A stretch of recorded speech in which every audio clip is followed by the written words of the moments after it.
প্রিয় বন্ধুরা, লাইলাতুল কদরে ফেরেশতারা পৃথিবীতে নেমে এসে প্রত্যেক মানুষের সাথে কি করেন?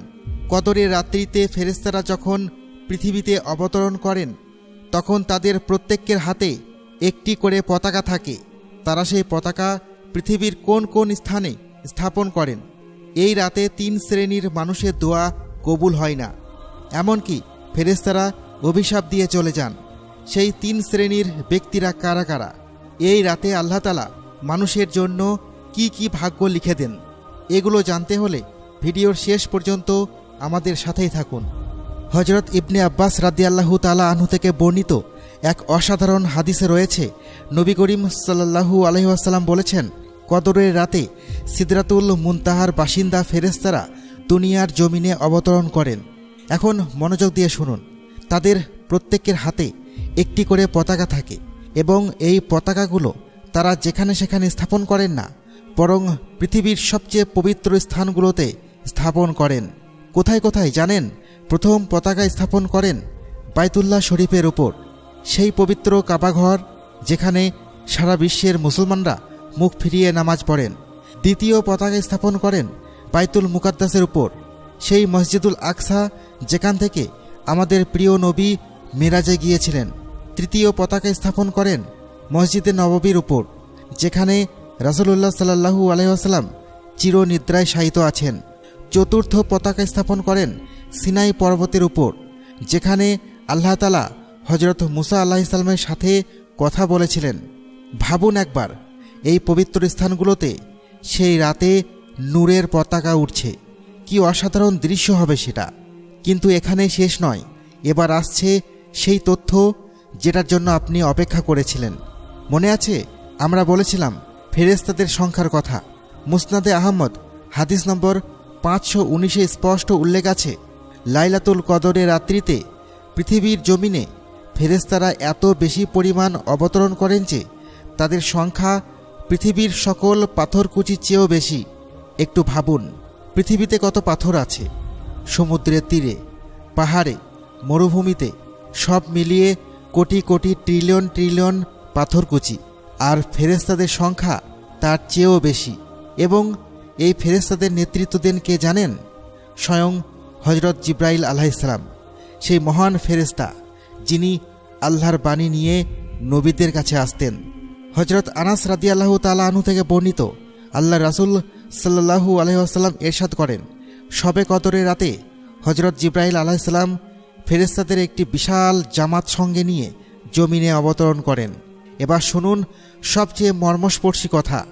এই ফেরেশতারা কি করে জানেন? তারা ওই সকল বান্দাদের জন্য রহমতের দোয়া করতে থাকেন যারা দাঁড়ানো কিংবা বসা অবস্থায় আল্লাহ তাআলার জিকির এবং ইবাদত বন্দিগিতে মশগুল থাকেন।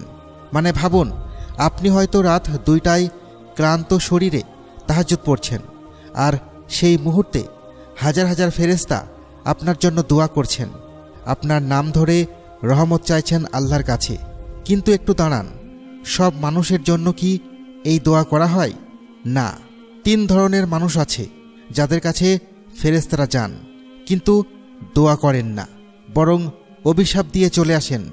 তারা কারা সেটা বলছি, তবে তার আগে আরেকটি চমকপ্রদ তথ্য শুনুন। ইবনে আব্বাস রাদিয়াল্লাহু তাআলা আনহু বলেন, ফেরেশতারা হযরত জিবরাইল আলাইহিস সালামের হুকুম পেয়ে জমিনে ছড়িয়ে পড়েন এবং তারা কোথায় যান? প্রত্যেক ছোট বড় ঘরে, জঙ্গলে, এমনকি নৌকায় যেখানে একজন মুসলমান রয়েছে, ফেরেশতারা তাদের প্রত্যেকের নিকট গিয়ে মুসাফা করে আসেন। হ্যাঁ, ঠিক শুনছেন, মুসাফা মানে হাত মিলানো। এখন প্রশ্ন হলো, ফেরেশতারা তো নূরের তৈরি, আমরা তো তাদের দেখতে পাই না, তাহলে এই মুসাফা কিভাবে হয়? আলেমগণ বলেন, এই মুসাফা দ্বারা কল্যাণের দোয়া উদ্দেশ্য হতে পারে, আবার বাস্তবিক হাত মিলানোও হতে পারে, কারণ ফেরেশতারা নূরের তৈরি বলেই আমরা তাদের দেখতে পাই না এবং তাদের আগমনও অনুভব করতে পারি না। যেমন মৃত্যুর সময় মালাকুল মওতও আসেন, রিজিক সংক্রান্ত ফেরেশতাও আসেন, তারা কথাবার্তা বলেন, কিন্তু সাধারণ মানুষ দেখতে পায় না, অনুভবও করতে পারে না। তবে আল্লাহ তাআলার বিশেষ বান্দারা তাদের উপস্থিতি অনুভব করতে পারেন। এবার আসছে সেই ভয়ঙ্কর তথ্য, কাদের উপর ফেরেশতারা অভিশাপ দেন। হাদিসে স্পষ্ট বলা আছে, তিন ধরনের মানুষকে ফেরেশতারা সালাম না জানিয়ে বরং অভিশাপ দিয়ে চলে যান। প্রথম, যারা মাদকাসক্ত, মদ, গাঁজা বা যে কোনো নেশাজাতীয় দ্রব্য যারা সেবন করে। দ্বিতীয়, যারা শূকরের মাংস খায়, হারাম খাদ্য যারা গ্রহণ করে। তৃতীয়, যারা জাফরান ব্যবহার করে। এখানে জাফরান দ্বারা পুরুষদের জন্য নারীদের মতো সুগন্ধি ব্যবহার করা বোঝানো হয়েছে। এই তিন শ্রেণীর মানুষের কাছ থেকে ফেরেশতারা মুখ ফিরিয়ে নেন। কিন্তু এখনও সবচেয়ে বড় তথ্যটা বাকি। এই রাতে আল্লাহ তাআলা মানুষের ভাগ্যে ঠিক কী লিখে দেন, আগামী 1 বছর আপনার জীবনে কি ঘটবে সেটা কি এই রাতেই ঠিক হয়ে যায়? আল্লাহ তাআলা সূরা দুখানের 3 থেকে 4 নম্বর আয়াতে বলেন, নিশ্চয় আমি এই কোরআনকে নাজিল করেছি এক বরকতময় রাতে। নিশ্চয় আমি সতর্ককারী। সে রাতে প্রত্যেক প্রজ্ঞাপূর্ণ বিষয়ে সিদ্ধান্ত অনুমোদিত হয়। ইবনে আব্বাস রাদিয়াল্লাহু তাআলা আনহু এই আয়াতের ব্যাখ্যায় বলেন, কদরের রাতে সৃষ্টি সম্পর্কিত এক গুরুত্বপূর্ণ বিষয়ের ফয়সালা স্থির করা হয়, যা পরবর্তী শবে কদর পর্যন্ত অর্থাৎ 1 বছরে সংঘটিত হবে। কি কি নির্ধারণ করা হয়? এই বছর কারা জন্মগ্রহণ করবে সেটা লেখা হয়, কে কে মারা যাবে সেটাও লেখা হয়, এবং কাকে কি পরিমাণ রিজিক দেওয়া হবে সেটাও এই রাতে ফয়সালা করা হয়ে থাকে। এবার সবচেয়ে শিহরণ জাগানো কথাটি শুনুন। হযরত ইবনে আব্বাস রাদিয়াল্লাহু তাআলা আনহু বলেন, তুমি হয়তো কোনো মানুষকে বাজারে হাঁটাচলা করতে দেখছো, হাসছে, কথা বলছে, পরিকল্পনা করছে, অথচ তার নাম মৃতদের তালিকায় ইতিমধ্যেই লিপিবদ্ধ হয়ে গেছে। একটু থামুন এবং ভাবুন, এই মুহূর্তে হয়তো আপনার পরিচিত কেউ হাসছেন, কথা বলছে, কিন্তু আগামী কদরের রাতের আগেই তার মৃত্যু হবে, সেটা ইতিমধ্যেই লেখা হয়ে গেছে। তাই এই রাতের গুরুত্ব কতটা সেটা নিশ্চয় বুঝতে পারছেন। কিন্তু সবচেয়ে বড় প্রশ্ন হলো, এই রাতে কোন গুনাহ মাফ হয়? শুধু ছোট গুনাহ নাকি বড় গুনাহ?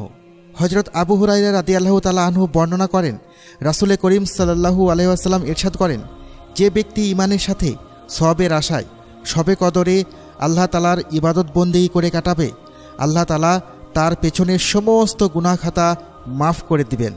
লক্ষ্য করুন, পেছনের সমস্ত গুনাহ, আপনি জীবনে যত ভুল করেছেন, যত পাপ কাজ করেছেন, সব মাফ। কিন্তু একটি শর্ত আছে, ঈমানের সাথে এবং সওয়াবের আশায়। মানে লোক দেখানো ইবাদত করলে হবে না, অন্তর থেকে বিশ্বাস রাখতে হবে এবং শুধুমাত্র আল্লাহর সন্তুষ্টির জন্য করতে হবে। অনেকে মনে করেন এই রাতে শুধু সগীরা গুনাহ মানে ছোট গুনাহ মাফ করা হয়, কিন্তু ইমাম নববী রহমতুল্লাহি আলাইহি বলেন, এই রাতের ইবাদতের দ্বারা সগীরা গুনাহ এবং কবিরা গুনাহ অর্থাৎ বড় গুনাহ ক্ষমা করে দেওয়া হবে। কিন্তু কেন? কারণ এই রাত্রিতে আল্লাহ তাআলার রহমতের ব্যাপক ঘোষণা রয়েছে।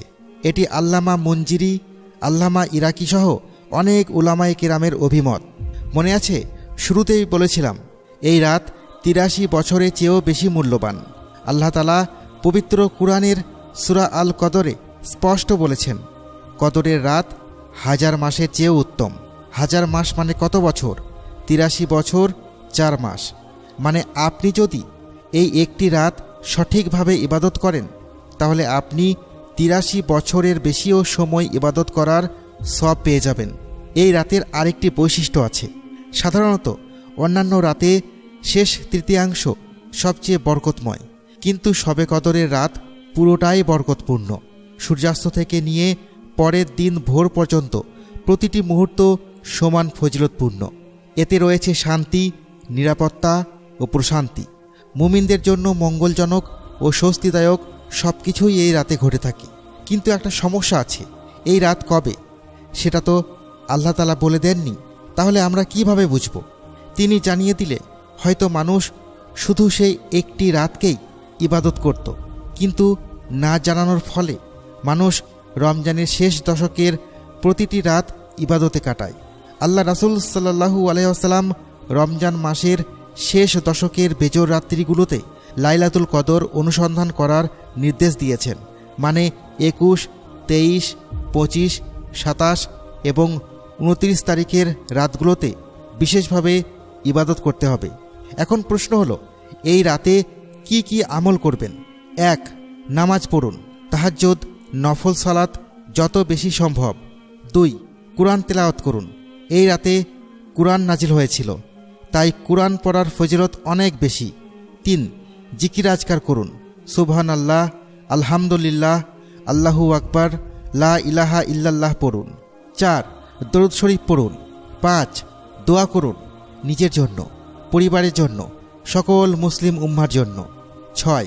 এবং সবচেয়ে গুরুত্বপূর্ণ, তওবা ও ইস্তেগফার করুন। প্রিয় দর্শক, একবার ভাবুন, এই রাতে আপনি হয়তো ঘুমিয়ে থাকবেন অথবা ফোনে সময় নষ্ট করবেন, আর ঠিক সেই সময় লক্ষ কোটি ফেরেশতা পৃথিবীতে নামছেন। জিবরাইল আলাইহিস সালাম নিজের নেতৃত্ব দিচ্ছেন, তারা ঘরে ঘরে যাচ্ছেন।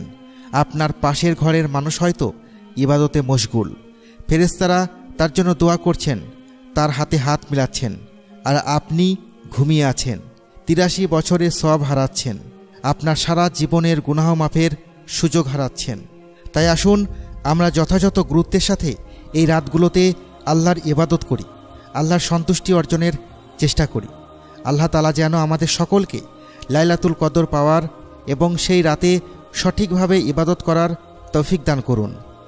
আমিন।